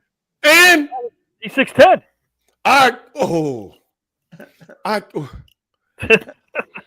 There you go. There's a fight in the making right here. I'm just saying, Stevie. So some people are saying, hey, Avi, book that match for round 2. We're going to make him wait for it. Yeah. We're going to make him wait for a Rick Mahorn Stevie Ray matchup is what we're going to do. That's a pay-per-view stuff. It's a pay-per-view matchup. Everyone's dying. Right. Forget a triple threat. That's a one-on-one. Yeah. That's a one-on-one. But I'm going to say this. Rick Mahorn woke up one morning and wasn't even on the Pistons no more, and he didn't even know it. Got traded Minnesota. Rick Mahorn came to practice, and everybody was like, what are you doing here? Well, wait a minute. Those guys, Stevie Ray, need to be careful. I won't be too overconfident. Those guys work on one-on-one. This is true. See what I'm talking about? And you were tag team. Your brother was always helping you. Good point. You see what I'm talking about? Is the point I'm making? I was the global heavyweight champion before I ever got to WCW. Did you know that? Yes, I do, Black Bomber. I was the global heavyweight champion. I retired undefeated. Well, but listen, you're known. You're known. So that means I done stuffed a lot of suckers like Rick Mahorn in the bag. You dig? I stuffed them in a bag. You better hope that's a tall bag. You know what I'm saying? You know how many people like Rick Mahorn, and tried to come in the club and try to dominate and try to scare people, and what happened to him? And hey, you know what?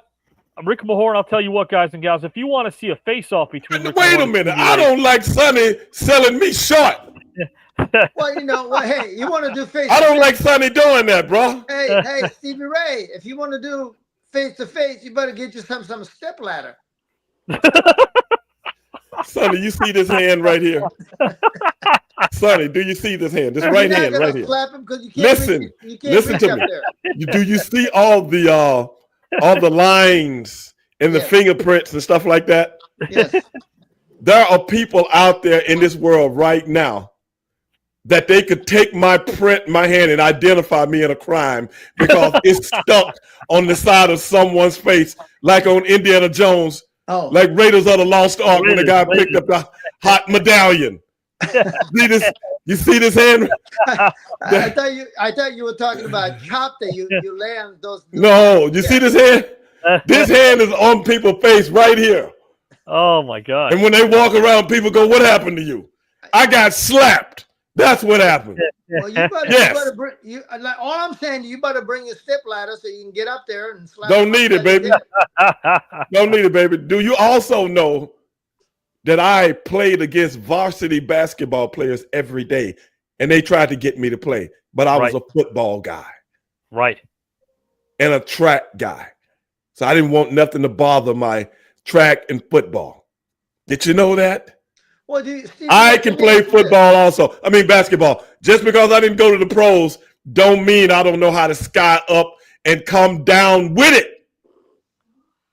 I would like to see you two on a basketball court. Man, he'll probably eat me alive because I didn't pursue it. I'm just saying, brother, where I come from, you got to be an all-around athlete, not some little guy that go down to the karate school to get people off his ass. I have an idea. We're talking about two professional athletes, Stevie Ray, right. and I think what you have to do is we got to come up with 5 sport-friendly. Here we go. Or maybe 3. 2 out of 3. Won't be no sports, man. No, it could be. I'm just letting you know. No, we'll come up with 3 easy, non-contact, easy stuff. No, I'm just letting you know, brother. Maybe ping pong. Shuffleboard or something like that you guys play out there in Cody, Wyoming. Cornhole, you know what I'm saying? Cornhole yo-yo. I don't do no shit like. I'm just letting you know, brother. Where I come from, hey. To get out of where I came from, brother, you got to know what you're doing. See, I think that's a television show. I think if you took 2 former top athletes in their own field, okay, have them put them in something else. Something else. That's okay, intriguing. That's very intriguing. Okay, like I said, okay, I can see that.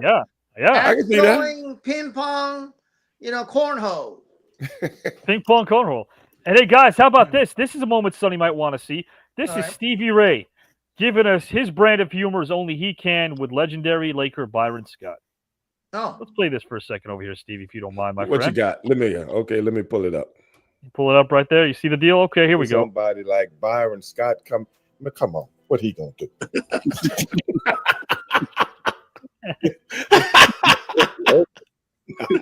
I'm just kidding, Byron. No, you ain't. Well, that's all right. There's always a little truth there. Byron, no, man, I love you. You know I love you.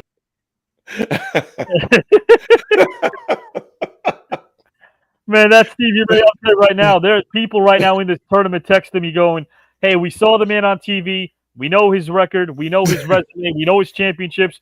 But, man, we don't want to face him in this tournament. Hey, Byron Scott, I'm eating him alive. And if I see Sonny Ono, lingering around somewhere, he better not be on. I'm going to eat him alive.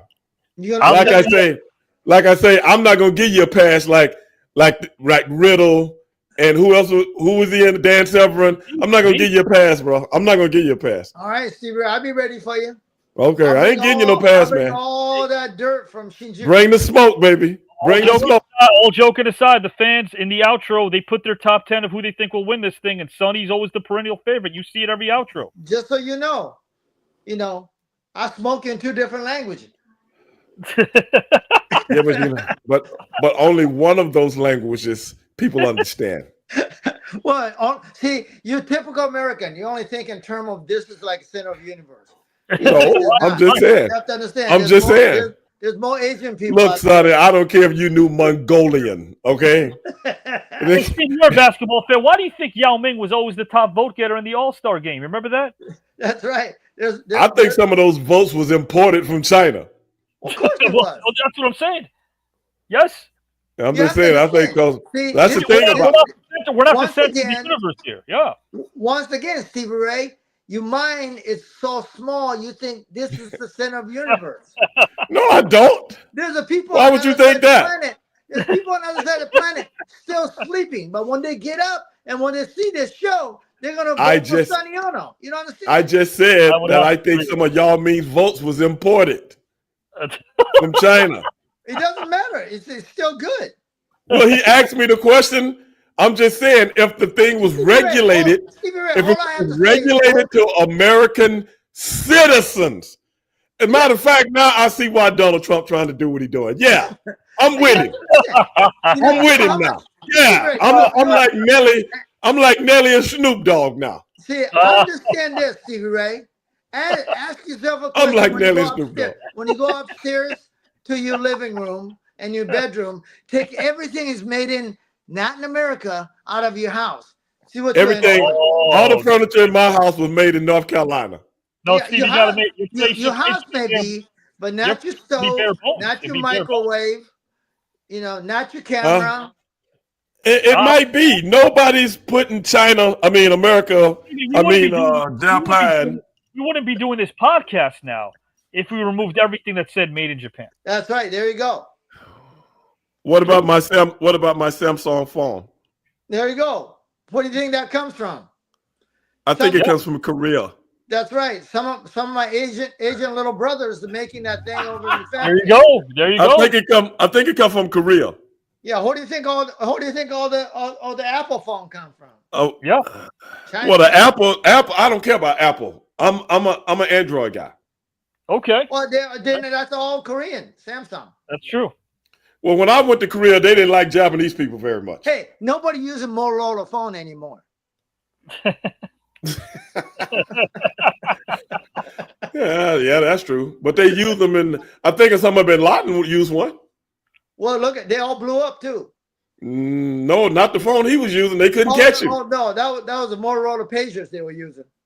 They said he wasn't interesting that Osama bin Laden at some point, who was public enemy number one, global enemy number one, missing in action. Nobody could find this man.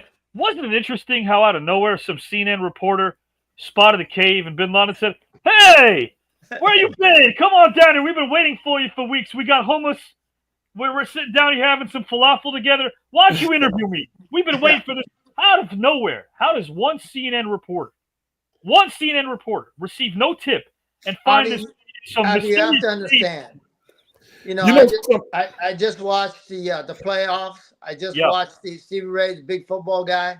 I watched the national championship last night. Sure. Enjoyed it, but I do believe, and because of feel that Ernest, we talk about it all the time, Stevie Ray. I think everything's work. I swear. If it's not direct work, not everybody may be in it. You know what I mean? Could be just a referee or a couple guys. I think. Well, that's the thing. All you need is the referees. Let me tell you something. Last night's national championship game, right? It was 8.5 point spread. Right. Okay. When Notre Dame came back to 8 points, I'm pulling my hair the little that I have left because it's 8 point, and I'm going, man, I'm gonna lose my bet. You know. Yeah.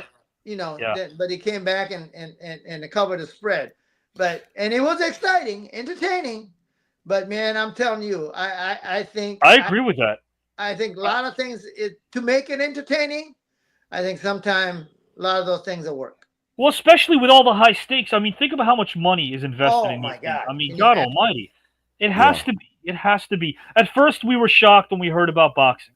Then we were shocked when we heard the fix was in baseball. Then basketball. What makes us think that right now, when the people who are manipulating all the fans didn't find out a way to do it better, they learned from their mistakes, right? Essentially.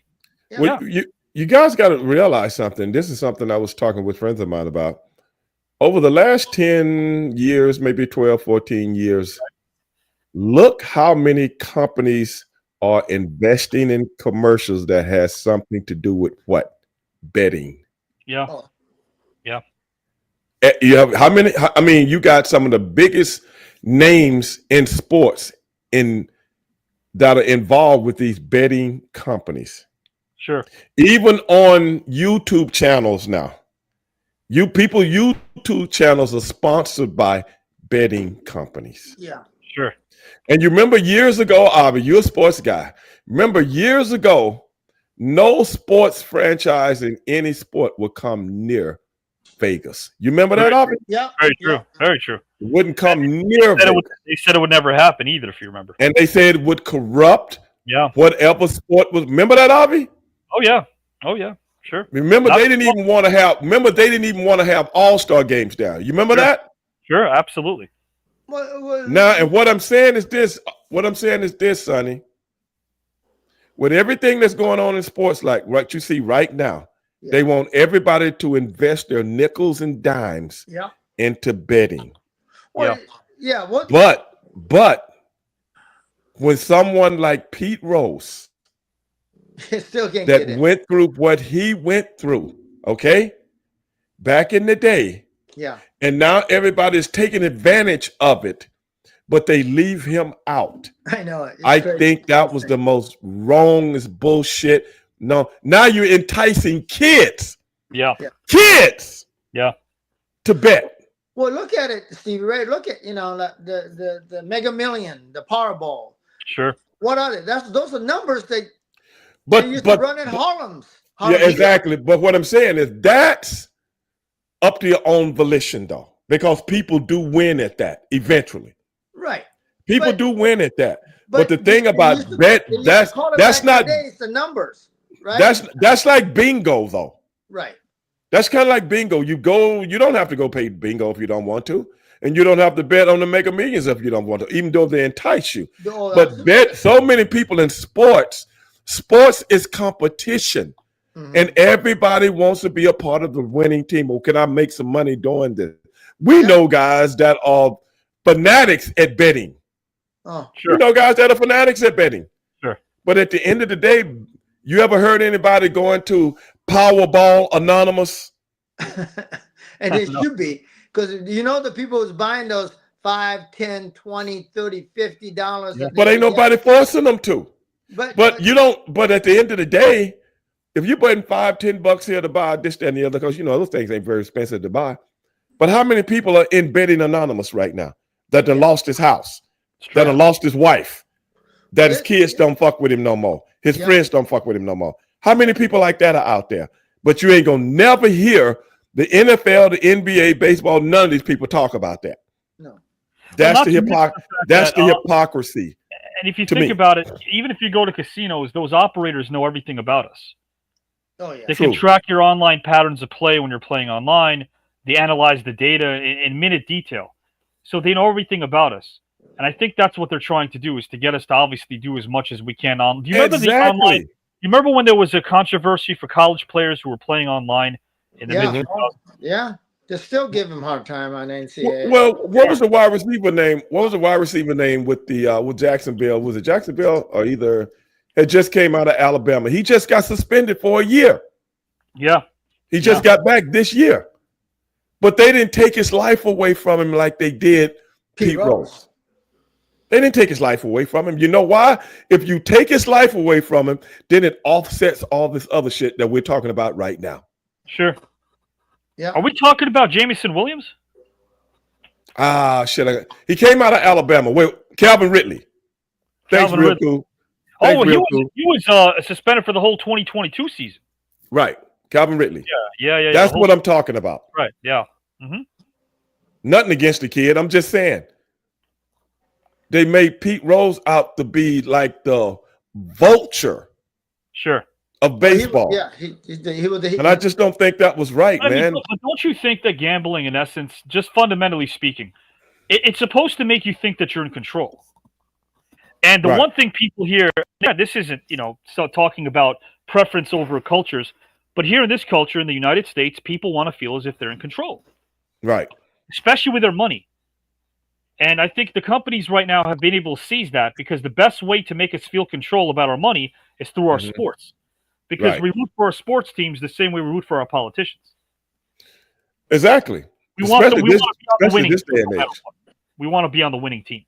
Right. So when people are shocked, not to stray away from the topic, when people are shocked about how everyone right now are jumping ship to the right from the left, Why? Mhm. Because if anything, we talked about World War II. Let's interweave everything. The reason Mhm. why, the children of World War II U.S. veterans wanted initially to go to Vietnam was because they saw how their dads were celebrated. They were heroes, and they Right. thought they could be celebrated the same way. They made that mistake. It was a fatal mistake, but they thought they were celebrated because A, the war wasn't chronicled as much as it was in Vietnam. Mhm. You couldn't sit around your living room table and dinner watching all these bodies getting demolished in World War II the way you did in Vietnam, right? Right. You felt like you wanted to essentially be in control of a situation because you would be rewarded as a patriot, as an American, if you were part of the winning team. That's the same thing with sports. And Right. the only way you can get close to the game if you're not an athlete is to bet on the game. But another reason when I talk about betting in sports, betting was always a no-no in pop culture. Yeah. Betting was never advertised. Well, what do you mean? What do you mean a no-no in pop culture? In pop culture, you know, Gambling in general. gambling. Yeah, that's what I'm saying. Gambling. The word gambling Okay. is associated with what? Crime. Vice. It was vice. Yeah. You know, it was vice. So now what they've done Right. with gambling and legal betting is turned it into something a part of pop culture now. Culturally acceptable. So now it's not looked at like the mob. Who was that just who was that Sonny just talking about? No, that might have been you, Avi, talking about running numbers. Yeah, I was talking about running Sonny, numbers Sonny back was in the saying, day. Yeah, that was Sonny. Okay, that was you, Sonny. So that's Yeah. what I'm saying. Anybody knew that. So now young people, this is what I'm talking about. All of this stuff is primarily directed toward young people. Get rich quick. It's an illusion of control. Illusion of control. Yeah. And at the end of the day, it's everywhere now. And like I said, a lot of people don't even realize you're being bombarded with all kind of gambling commercials, and you don't even think now it's so normal that you don't even think about it when they put it out there in front of you. Because matter of fact, you guys know I'm a big race car guy. Yeah. I'm looking. Me and my buddy was talking about this one day. We was talking about Formula One. And I'm looking at this name on the side of a car. Right. And every race I would see that now I didn't know what it was. So my buddy said, we were talking on the phone. He got on this, he said, hold on a second. I'm gonna pull it up. He pulls it up. And guess what it was? A betting company. Betting company, yeah. It's on the side of a Formula One car. Sure. And I kept seeing it and I didn't know what it was. It's come to find out it's a betting company. I mean, you're probably some European betting company, though. You know what I'm saying? Sure. So I'm like, wow, brother. So that's when he and I started talking about, I say, this is the thing now. They have made betting a part of pop culture now. Yeah. Now it's not a taboo word anymore. Yes. And see how they did it slowly but surely. Now they got the commercials like the one with LeBron James and Kevin Hart. Yeah. Seen that one? Oh, it's fun. You know, the big time basketball guy and the comedian guy. It's all funny, blah, blah, blah. You know what I'm saying? That's for all the time. You see it. Yeah. You see it all the time. I'm gonna go get my charger because my phone gonna die. Well, hey man, we're getting ready to wrap the show up anyway. Don't you feel that people feel worse when they have a near miss than a massive miss when they're gambling? I don't know, brother. I don't gamble. In general, So I can't speak to that. Well, that's the way they get us too, because we have an incentive, right? We always have an incentive. When we almost win, think about it. An almost win is still nothing close to a win. Well, I'll tell you what, it releases certain things within you. Mhm. Because like I say, when I got money on something like with a friend or something like that, I look at it totally different. Yeah. Like if I got $100 bet Right. with Sonny on a football game, I'm going to watch that game from start to end because I got money on it, even though it's not really any money. I just want to beat him that bad. Right, because we're vested in it. Right. Right. Not so much the dollar amount, but Right. I love beating Stevie Ray on everything I do. Right. You know what I And mean? you remember, I don't know how popular they are anymore. You remember it started with football with these little leagues. Yeah. What did they used to call that? Lewis. What they used to call that when you have your little leagues and your friends and stuff like that, and you could choose certain players and stuff like that and make money. Before it became fantasy, they called it rotisserie leagues. That's it, fantasy football. Yeah. I'll be right back. You ever notice, Avi Uh-huh. and Sonny, you don't see it that much anymore. Right. You don't see it that much anymore. That's a good point. Remember they had shows on ESPN talking about your fantasy guy, so-and-so wide receiver for the 49ers. You should pick him, blah, blah, blah. He's coming off of blah, blah, blah, this, that, and the other. And I'm like, is this shit real? And then so you would have people invested in football, and they're not even rooting for one side or the other. They're just rooting for the fantasy players that they picked that week.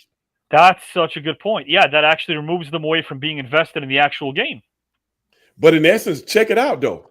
That still make the numbers go up as far as ratings though. Yes, because you might be looking at 3-4 teams at one time. They have a vested interest now. Yes. Yeah, that's a good point. The same way we do when we're playing slot machines. Yeah, how many times do you same thing? The first strip lands on the cherries. The second lands on the cherries. And then the third touches the cherries. Right. In slow motion. That's why near misses are so interesting, because you feel worse when you have a near miss than when you have a massive miss. And you think it's and you think you're going to get it, bro. Yeah, it makes you want to gamble more because you feel like you were close. It's a tease. It's a tease. Huh? It's a tease. That's exactly what it is, man. And that's what I'm saying, brother. Like Mickey's, that club that we were talking about. Exactly. but surely, you see how they've worked this in to everyday pop culture, and nobody says anything about it. No. Yeah. It's ingrained. It's ingrained. They've worked it in, man. It's a business. Power on. It's business, just like when I had to smarten Stevie Ray out back in the day at Cleopatra Club and MGM Studio. I said, Stevie Ray, you see them girls at midnight? Stop lying. I said, Stevie Ray, be careful. They're working. I'm gonna tell you. I had to smarten him up. I say, Avi. I say so many times in Vegas. I can't tell you. That's a whole other episode. Yes, sir. Avi, I'm gonna leave with this. Yeah. Brother, I'm from straight off the corner, okay? Yeah. I'm from straight off the corner. Do I really need Sonny, okay, to really enlighten me on anything when it comes to that nightlife? Really? You know I was absolutely sincere when I was trying to protect you. Yes, he was, and that's why I was tripping. That's why I was tripping. You got to employ the attitude of gratitude, man. Where's the attitude of gratitude? Avi, the dude come up to me talking to me like less than Willie. He's talking, but I can't see his mouth moving, bro. Okay? That's what I'm Hey, brother, let me talk to you for a second. You know them girls, they don't really like you. They're working you. Oh my God, man. This is so funny. And I was absolutely sincere. I was trying to protect Steve. To be a fly on the wall, man. If I could this is the one true story he's told tonight. This is the true one. To the team. Yeah. He gives me the Iggy, Avi.